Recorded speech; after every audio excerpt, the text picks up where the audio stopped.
Hello, friends. Welcome back to the Test Those Breasts podcast. I am your host, Jamie Vaughn. I'm a retired teacher of 20 years and a breast cancer thriver turned staunch, unapologetic, loud supporter and advocate for others, bringing education and awareness through a myriad of medical experts, therapists, caregivers, and other survivors.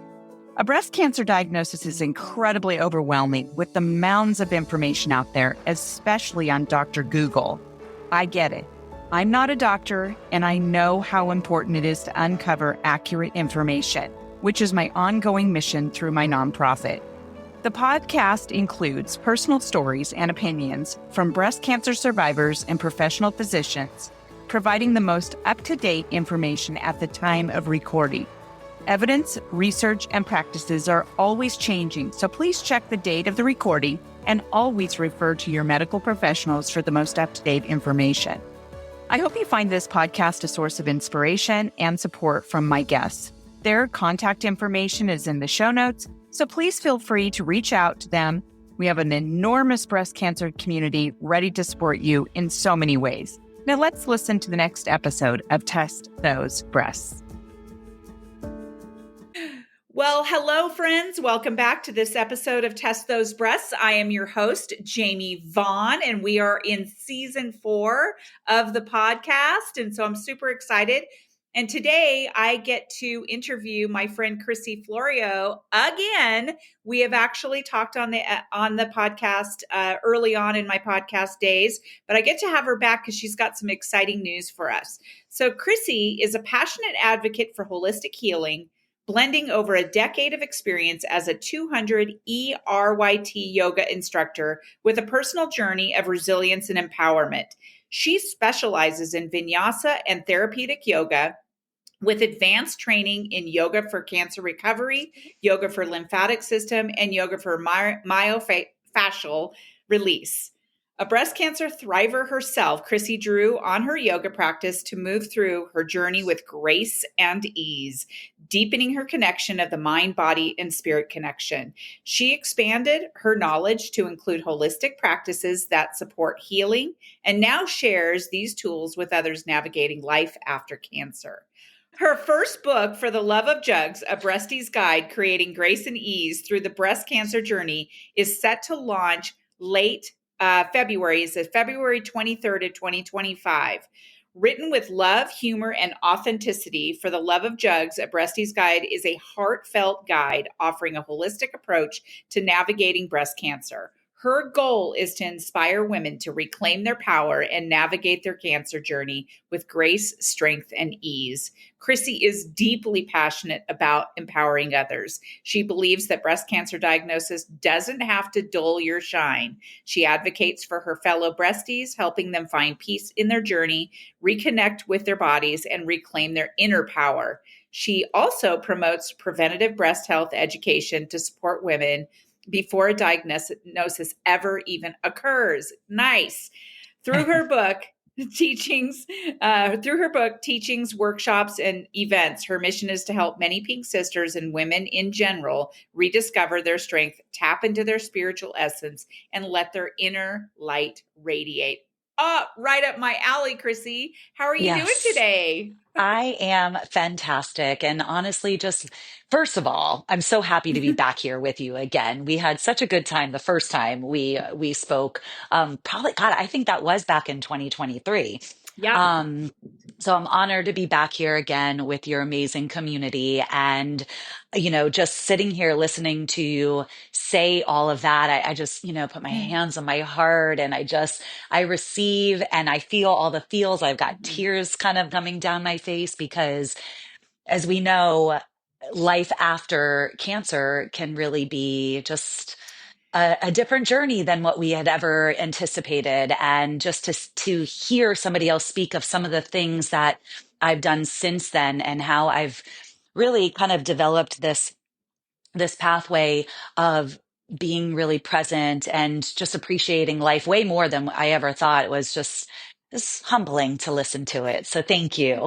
Yeah, you're so welcome. And thank you because I love working with women. And so, there's a lot of things that has changed, since I've actually talked to you.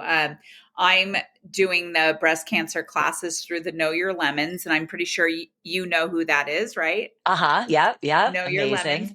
Amazing. And I've taught 47 people here in Reno so far. And on World Cancer Day, February 4th, I'm going to be teaching another class at Nevada Cancer Coalition, which is a local Amazing. community cancer place here in Reno. So I love to talk to people who also advocate and teach people who've never even been diagnosed yet, because that's the thing is that we need to have that as part of our audience, because otherwise obviously you're preaching to the choir of people who've already had Yeah. breast cancer. So we have to make sure that those other people, even younger folks, because they're getting cancer as well. So Well, thank you for it's what you do. of course, it's the preventative measure. Mhm. Unfortunately, our medical society and the world we live in, and in hospitals and the medical field, it's reactive care, right? Mhm. So they're working with the people after they're already diagnosed. But what can we start to do to really get the word out? There's things that you can start to do beforehand, before you get diagnosed, if ever, right? And it goes for any kind of disease. It doesn't have to necessarily just be breast cancer, but I think that understanding our bodies, having a beautiful connection with our bodies, our energy, our minds, our hearts before something of a diagnosis or a traumatic situation happens allows us to be able to go through whatever scenario it is with a Yeah. little bit better understanding. You'll be stronger, you'll be healthier to navigate whatever the waters are for you. So I think it's really important for all listeners and all people to understand that we got one life to live in this physical body that we're in. So why not really treat it with the love and the respect and honor it and feed it what it needs to be fed and nourish it the way that it needs to be nourished in order to try to be as healthy as we can. I mean, obviously with external factors and environmental toxins and stuff like that, there are some things that are just literally out of our control. But again, if we really start to strengthen this bond with our bodies and strengthen the actual bodies themselves to be able to move and be the way that they're designed to, whatever comes our way will be a little less hard to navigate through. Right. And I do want to amplify what you just said, because I've been talking to, I've talked to people about this all the time. When I was diagnosed, and you and I probably mentioned it when we interviewed, is that when I was diagnosed, I was in really good shape. Like I was Mhm. very healthy. I, was at a great weight. I was really healthy in my mind, physically healthy. And, so people were pretty surprised when I got breast cancer. They're like, oh my God, but you're so healthy. And it just Mhm. really, really hit me hard, thinking to myself, you know, it's almost like I felt like people were like, what did you do? Yeah. Like it was Yeah. my fault that I got cancer, and then come to find out that healthy people can get cancer too. I And the hear it all the point time. is, yeah, and the point is that yes, healthy people can get cancer because we all have cancer cells, right? Um Yes. so but the point is that I was able to move through it much better than if I wasn't healthy. It's And so true. Yeah. so I mean, people like I need to be said, healthy. I hear it all the time, and I too. I was a yoga instructor. I was young. I was 42 years old. I thought I was healthy. I taught yoga. I ate fairly well. I'm in a happy, marriage. I have beautiful children. And then I get slapped with this. So I was diagnosed with triple positive breast cancer. So ERPR and triple HER2 positive breast cancer, sorry. And back in 2020. And talk about like a gut wrenching kind of Gut punch. situation. Yeah, I was like, what? And you do, obviously when you get diagnosed with it, you start thinking about what did I do wrong? Then we can't go down that route. That's a whole Right. rabbit hole of things that just we don't Yeah. ever want to do that. But what I realized was there were things when I stopped and looked back, I'm like, oh, okay, well, I could have probably stopped that. I probably could have ate a little bit better here and this and that. So, but again, to your point, if you're healthy before, you're able to navigate the waters. Think about just COVID or even any kind of sickness, flu, or whatever. We hear about colds going around left and right. But if Mm-hmm. you're a healthy person and your immune system is strong, Mm-hmm. and your lymphatic system is flowing the way that it should, then yeah, you're going to catch up on some bacteria, but your body's going to be able to do its Right. job and fight it and work through and be able to eliminate and detox the bacteria. Yes, yes. So, Hey, and then also, didn't you do the what do you cold call for your capping, yeah, cold cold, capping. I And did. that worked pretty well for you.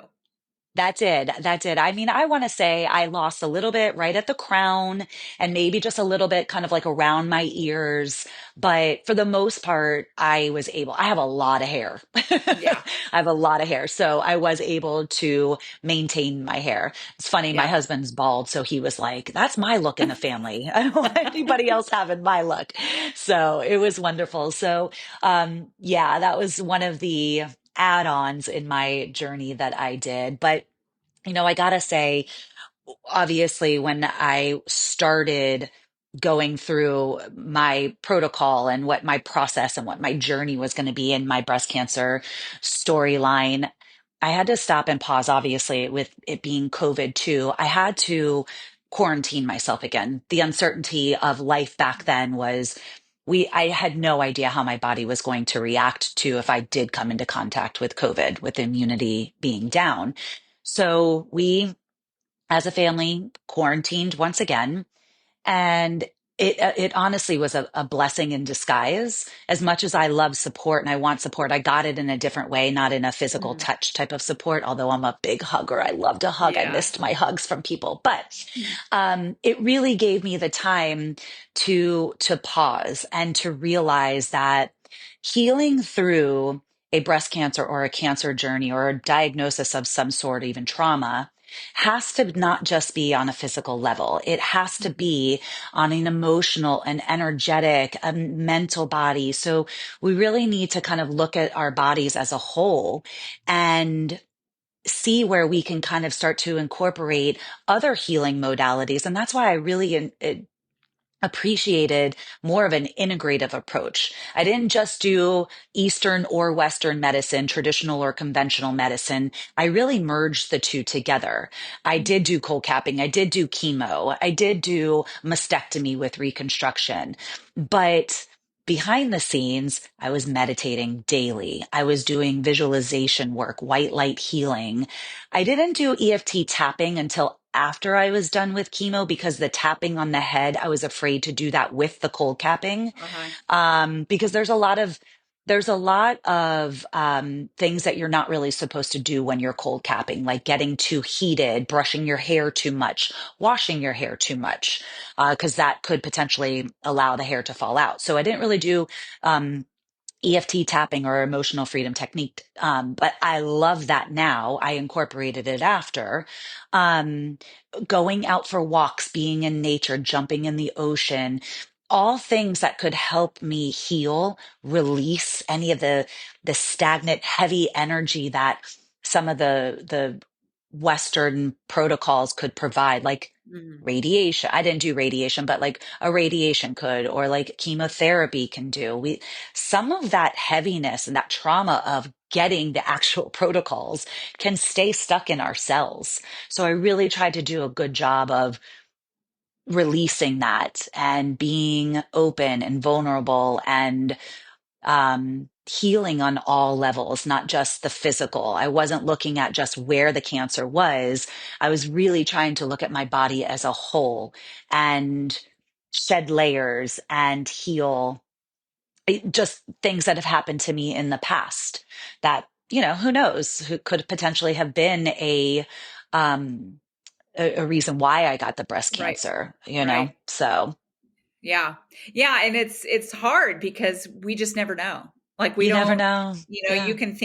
can think about what if, what, did this cause it? Did that cause it? I mean, I always thought that it was stress and trauma for me. I mean, I lost my mom in 2019 and I still feel like I haven't recovered from that. And I don't, Sure. but it Sure. just caused a lot.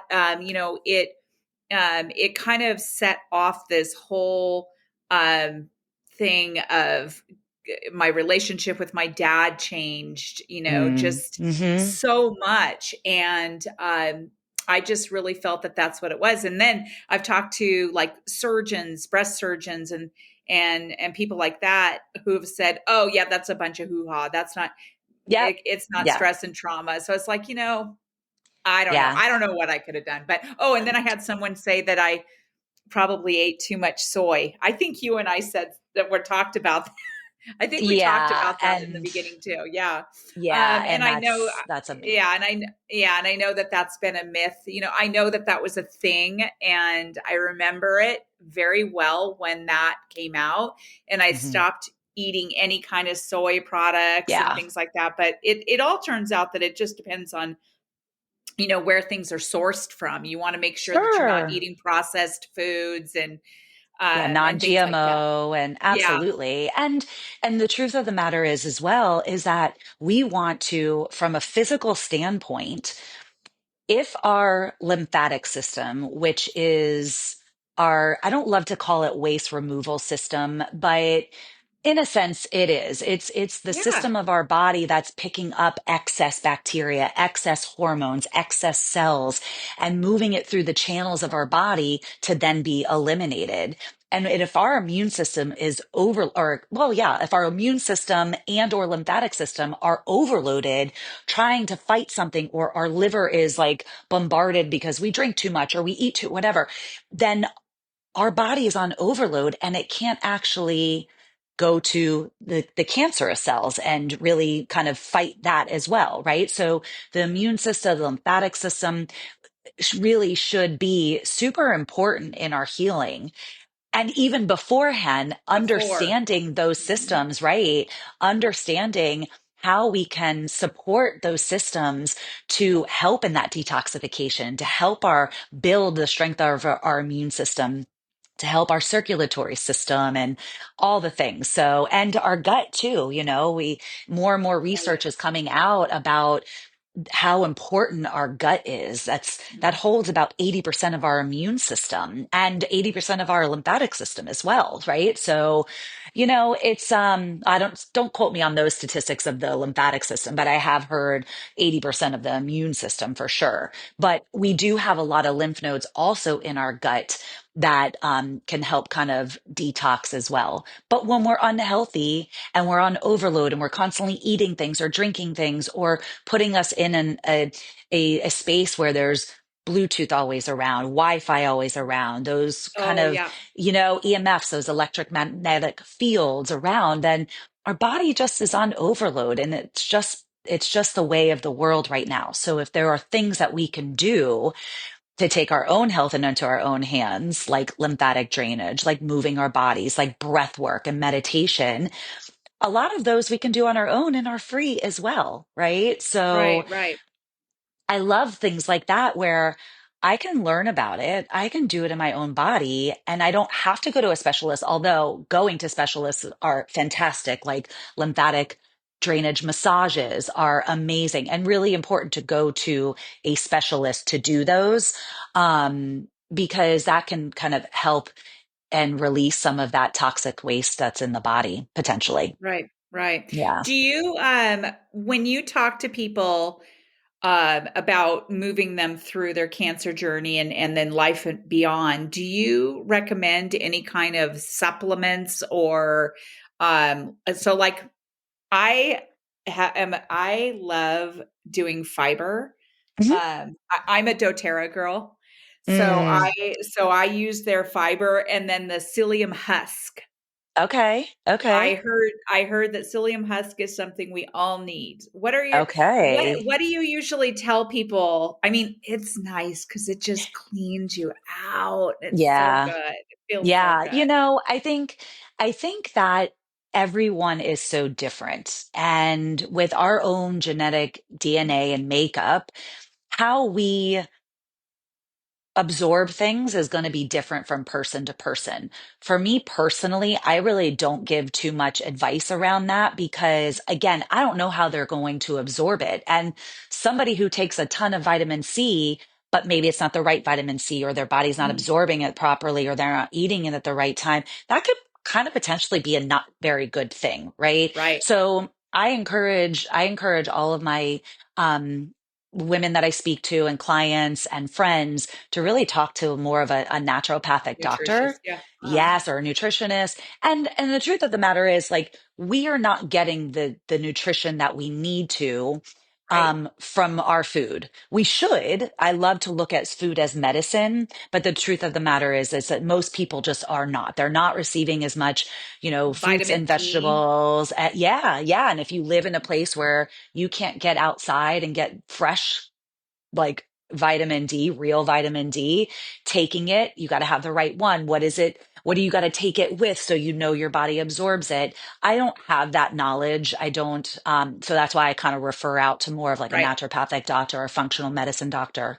Um, but yeah, I think fiber is really important to get things continuing to move. I think exercising and sweating Mm, and breath work and moving your lymphatic system, I really, really encourage that. So when I'm working with some of my private clients, I teach them certain things that they can help their lymphatic system, that they can start to do daily, add it into their daily routine. And then, as far as, I mean, I know there's a ton of supplements out there, but again, I just kind of refer out to yeah. the special, the specialty people. Right, because you never know where it's coming from. Like Yeah, most of the time you're peeing that stuff out anyway. So yeah, I definitely always recommend people going to a nutritionist, natural naturopathic. doctor, Hmm. naturopathic doctor. I do have friends who see integrative oncologists, Yeah, and it is really, really important that that integrative oncologist can work hand in hand with your regular oncologist as well. I think yeah. when both of them are working together, it's way And better. that's So so beautiful mm, if you can find that yeah, pairing. I have found in my own experience that a lot of conventional doctors don't really want to work yep, with the integrative side, with the holistic side. So finding centers and doctors and offices that will incorporate the two, I mean, to me, it's the best of both worlds. And is that's what I always say, is that you don't have to pick sides. Why can't we bring them together and let them work with one another to really create this journey of healing physically of where the cancer is, get it out, but then on an emotional and a mental level, mhm, on an energetic level as well. When I was going through chemo, I was lucky enough to have a pranic energy healer kind of working on me while I was going to chemo, and a few times throughout the week to help cleanse out some of the energy of what chemo can do, and the trauma of going and getting chemo. It's very scary when you first start. You don't know what to expect. You have no idea how your body's going to adapt to it, what side effects you're going to get. And I honestly, while I did get a whole slew of side effects, I still feel it was probably way better than, again, if I were unhealthy. I feel like my side effects would have been way worse. And if I mhm, didn't have my energy healer helping to cleanse some of that out of me as well, I feel like I would have been able to, I would have been more tight. I would have been more emotionally kind of not healing in that aspect, as well as energetically, obviously, too. right. So it's really, really important that we see ourselves as a whole. And maybe this is a good segue. So, for the book, Yes, um, for the Love of Jugs, out February 23rd this year, 2025. Um, it is so it's the book that I wish I had. It's the book that I wish I had right from the beginning. It's the book that the moment you either hear somebody that you love that just was diagnosed, or maybe they were diagnosed months ago. Maybe they're a thriver and they're still needing some help to kind of, work through things.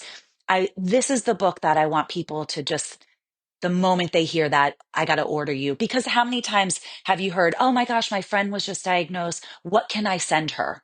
Right? I get that question all the time. This book, my intention is that this book is going to be super helpful in that Great. case. So it's For the Love of Jugs. And I have a funny Okay. story of why it's called For the Love of Jugs. I love the name. I know it's catchy, it's funny, it's light, right? It's humorous. Yeah, Um, kind of like test those breasts. Exactly, exactly. It's fun. And just to bring a sense of lightness to it, right? Mhm. Breast cancer diagnosis is a heavy journey, but it doesn't have to be, right? So kind of give ourselves a little bit of grace. And so my brother-in-law, quick story, real quick. My brother-in-law used to always call me Jugs before I was diagnosed. Funny because I never had Weird. boobs. Right, right. And it was a joke because I was very small. I was not well endowed before I got diagnosed. Neither am I now. But he would always like, "What's up, Jugs?" And so kind of after my journey, when I started thinking of like, how can I be now of service to the beautiful pink sisters that are going to go Mhm. ahead of me or, after? And when I started to really think about doing a book and what I wanted to be, and I was like, for the love of jugs, just for the love of jugs. I Right? love it. So that's I how that love was it. born.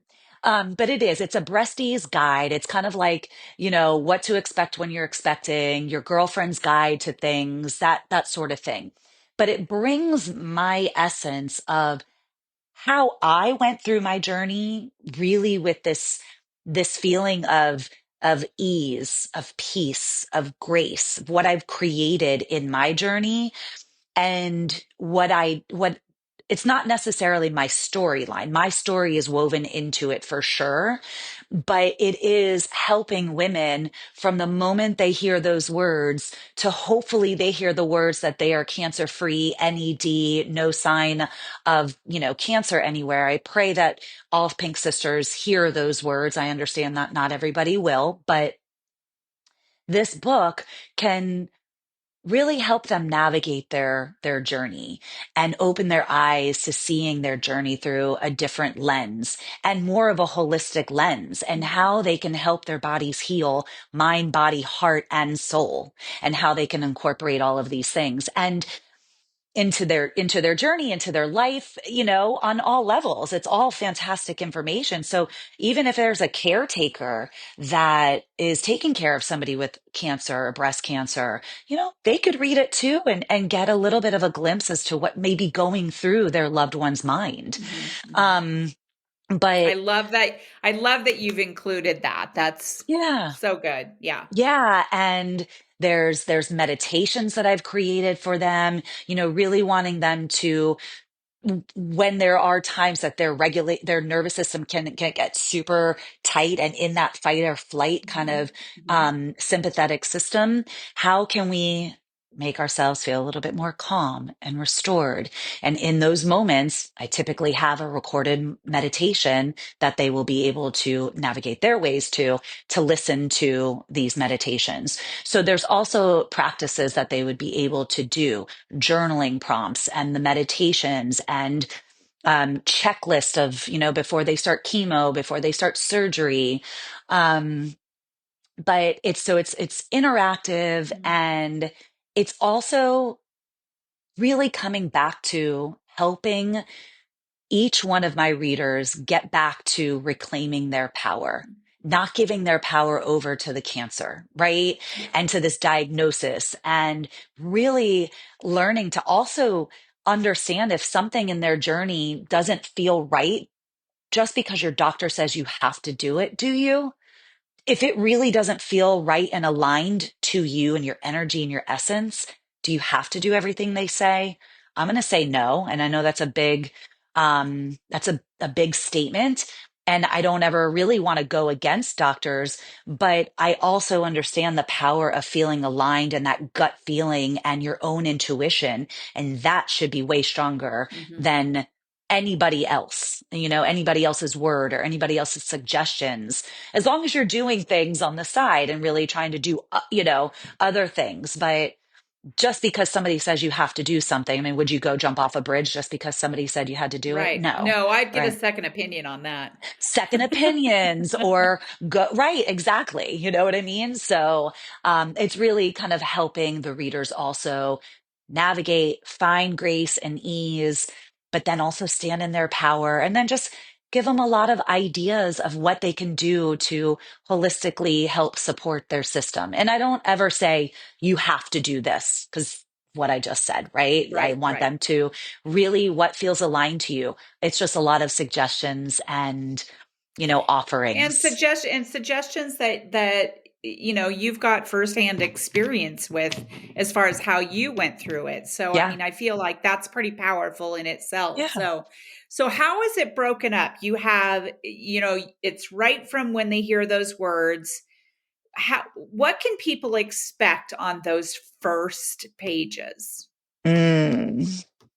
They have, and I'm going to try to keep it short and sweet so I don't give it away. Right. They're going to have two choices. They are going to have a moment where they're at a fork road. They hear those words, you have breast cancer. Now what? Right? Am I going to go down this path of like, woe is me? I can't believe this. How did this happen to me? No, like, and you see me right now shrinking and shrinking and shrinking as I'm saying those words. Mm-hmm. Or I could be like, you know what? I'm going to take this beast on. I'm going to stand in my power.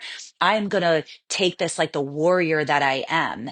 And I'm going to do everything in my power because I deserve it. I am worthy of living. I am worthy of showing up to this disease and fighting this disease, but not fighting myself. I am worthy of healing myself and doing it in a beautiful, graceful way. Mm-hmm. And that's how I'm going to show up. Right. Nice. So that's like, really the first of it is how are you going to look at this? Yep. Prison Because I sentence remember or how a oh gift? my God, it was so scary, It was I absolutely I was just in such a deep, dark space. And I do remember waking up in the middle of the night one night going, I can't do this. scary. I can't stay here. Yeah. And so I did. I reached out to Eddie Enever I just started kind of searching around Facebook, Hmm. cancer support, found Eddie Enever in Australia. And I kind of watched some of his videos, and he's a 3-time cancer survivor. And I Yeah. just thought, you know what? I'm going to message this guy. So I did, told him that I was just diagnosed and I was just freaking out and I was super dark. Yeah. And I Sure. know I can't stay here. Can we talk to each other about how you can support me? And he reached out to me pretty quickly. I've interviewed him before and he's great. It's amazing. He reached out to me and he's like, let's talk. So he's the one that helped me. He really took that proverbial, hand and drug Yeah. me out of the darkness. And Because it that, is. It's so yeah. dark. It's so heavy. It's so Mhm. scary. The fear of uncertainty, the fear of the unknown is a real thing. And Yes. that's why I needed this book to be I birthed love out it. into the world for our beautiful pink sisters. So I love it. we go through that, and I never downplay the heaviness of what they would be feeling or could potentially be feeling. But I am Right. giving them that same thing of like, here are things that you can pull yourself out of it, and and then, all the way even into like body image and how your body's going to Yes. change, right? So there's a lot to it. It's really great. Yeah, and mourning, the loss of our breasts. I mean, our breasts are, what we think Yes. of as our womanhood, right? And Yeah. so luckily, I kind of I feel better in my body now. I mean, I have Sure. And that's a gotten process. over. Yeah, Yeah. it Yeah. is. It is. And then I get PTSD. So when I have to go see my oncologist, Mhm. I walk in there and literally the smell and Yeah. everything. It's like I don't even want to be there, right? Yeah. Um so you have here too the importance of support, like support groups. Um I'm assuming in your book, do you have some information about that? I have support groups? information about like creating your team of support, from everything from your team of doctors to who are going to be your go-to people on your down Yeah. days when you are having very dark days. Who are you going to lean on? Is it your spouse? Is it a best friend? If you don't even have anybody, ask your local cancer center. They have support systems and Yes. support groups there. The importance of being supported and held through this is super important. So I do talk about that fairly in the beginning of the book of think about this and think about how you need to be supported, because I understand that sometimes you're not going to know what you need, but you need to use your voice. And in there, if there are days where you really do need something from somebody, use it and be like, hey, I need this right now, whether it's somebody bringing you a smoothie or somebody dropping off a meal or coming to clean your house, whatever the case may Right. be. But yes, the having a support, whether it's a circle of other people going through it or people of your tight knit group, create that and lean into them in the beginning and all Yeah. throughout. And I mean, it is really hard for people who are on the outside and they're watching their friend Hmm. or their family member going through things like that. And it's really cool because I've interviewed Alyssa Calver from wegotthis.org. And Okay. she's got metastatic breast cancer. And she came up with a website where people can go to, and it's kind of like run like a baby registry or a wedding Mm. registry where Hmm. people, but it's for cancer. And so Yeah. if people can have a wish list on there and people can support that way. But also have another friend of mine who is using a website called Giving in Kind, and Hmm. it houses all of the things that a cancer patient needs, like people can donate their time or money for house cleaning. They can, there's a wish list on there. There's a meal Mm. train that's connected to there. So support out there is just getting more and more amazing. And Yeah. so, and it's easier for people to support. We have two fantastic organizations here in Reno, Nevada Cancer Coalition, that I work with all the time. In fact, on the 4th, which is World Cancer Day, I'm going to be teaching a breast cancer class there. And also, I work with our friend Natalie, who has Cancer Community Clubhouse. So people go there and they do yoga, they do, sound baths, they, Mm. do crafts, or they just go there and have coffee talk. So Yeah. reaching out. And I'm sure, like you, I have people who connect people to me all the time. In fact, Yeah. I have had three people just in the last few weeks reach out to me and say, "Hey, Jamie, I just wanted to connect you to one of my really good friends who just got breast cancer, or her mom just got breast cancer." Like, I have a phone Hmm. call after our meeting now, Hmm. with someone who, so I can help them support their mom. And Yeah. so, it's just so I really encourage people who've been diagnosed to really, really let people help you Yeah. because Oh, we don't want oh, to. that's a huge. I talk about that in the book. Especially women that we're like, oh, I can do it all. I got this. Yep. Don't let them help you. People want to help you. They don't know what to Right. do, and they want to help. Let them. Yes. Let them. Let them. Let them. Yes. Yes. Well, I think this is so great. I cannot wait for the book. I definitely need to get, where is it going to be sold? I assume So on it's going to be on Amazon. on Amazon, and then in Barnes and Nobles at some point as Okay. well. But I believe right now it's going to be just starting on Amazon, and I'll send you the link and everything once it's up and ready to go. And I'm so excited. Like I said before, I'm just so ready for her to be birthed out into the world. Yeah. And I know that she is going to help so many of our Pink sisters, and I just hope that it really does bring them that sense of peace and safety and support that they so need to go through this. So I'm really excited and Yeah. really ready to get it out there. Well, I'm excited too. And you know what? Writing a book is not easy. That Yeah. takes a lot of effort and time. And I'm sure you woke up in the middle of the night thinking, okay, well, no, I need to do this. I need to do that. Yeah. I am just very, very grateful for people like you. And maybe you can do a couple little snippet read alouds, just to kind of get it Yes. out there too. And Yeah, actually no. on February 23rd at 7 Okay. p.m. Eastern Oh, Standard Time, I am going to be doing an online launch. So okay. I can send you the link to that, Yes. and we'll put it in the show notes. Yes. And for anybody who wants to join, they'll be able to, I'll come on and I will do a few different readings, and we will talk about ways that you can order the book and review the book when you're done, and kind of go from there. So I will definitely send that to you and we can put it in the show notes.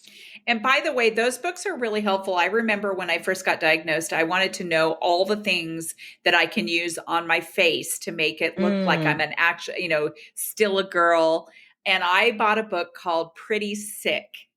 And there interesting. was all kinds of research that went into it. And it was a woman who had gone through breast cancer, and she was a very high powered person who worked in the public a lot. So she needed to be able to Yeah. look Still look. like she wasn't sick. And so Mm-hmm. she recommended different kinds of makeup, everywhere from, personal care for your, vagina, and Yeah. just Yeah.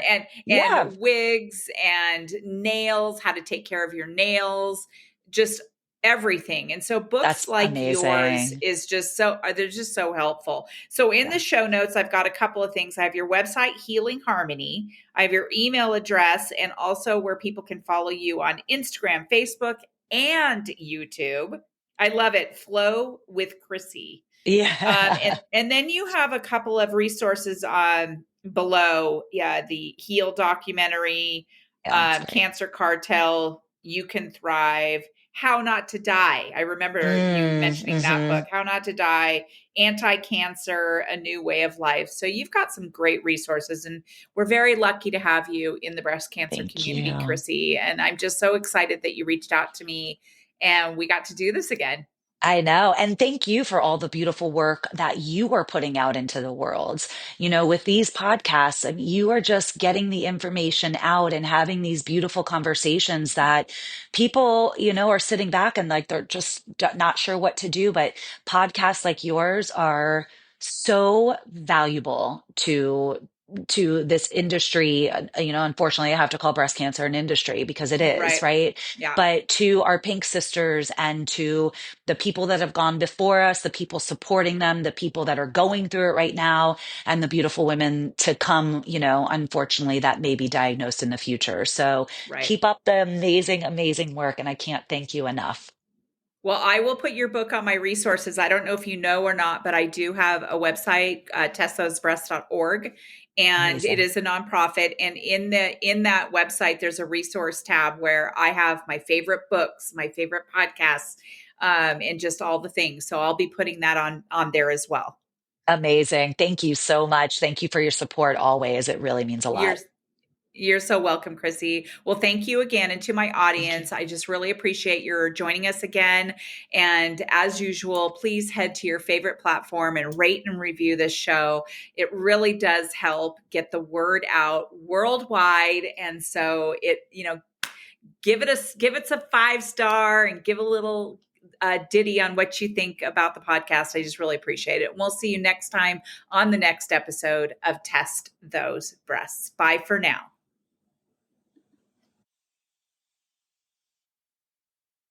Friends, thank you so much for listening to this episode of Test Those Breasts. I hope you got some great, much needed information that will help you with your journey.